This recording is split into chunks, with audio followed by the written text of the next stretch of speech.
The Siege on American Values, 2020 to 2025. In the summer of 2020, as our nation staggered under the weight of a pandemic, our cities didn't unite. They burned. Minneapolis, Portland, Seattle, not under attack from enemies abroad, but from radicals within. They called it justice. But what we witnessed was an assault. Police precincts were torched. Small businesses, many built over decades, looted, ransacked, erased, all in the name of so-called progress.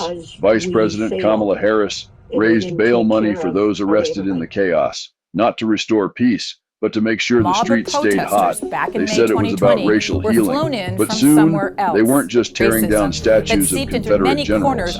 They came for Washington, for Lincoln, even Frederick Douglass. By 2021, the targets changed. Activists from shutdown D.C. stalked the homes of Supreme Court justices. They didn't want debate, they wanted surrender through fear. Then came 2022, the end of Roe v. Wade, and with it, 4,000 protests, many boiling into rage, threats against Justice Kavanaugh, talk of court packing, mob rule disguised as rights. They weren't marching for freedom, they were marching for control. In 2023, they turned on their own. Protesters flooded the DNC headquarters in Washington, not Republicans, but fellow Democrats, demanding a ceasefire in Gaza and the abandonment of America's allies. It was never about peace, it was about power. Then came 2024. The Sunrise Movement launched People Not Billionaires, a campaign to purge the Democratic Party of its last ties to capitalism,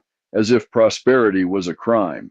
Now, 2025, they march again. The People's March in Washington, a list of grievances masquerading as moral high ground, 50 coordinated protests across 50 states, not to protect liberty, but to redefine it. World pride, no longer about tolerance, it's a political spear point, used to shame people of faith and punish those who dare to disagree. This is not justice, it is not progress, it is revolution, carefully staged and aimed squarely at the heart of American values. They exploit every tragedy, twist every crisis, undermine every pillar that holds this country together.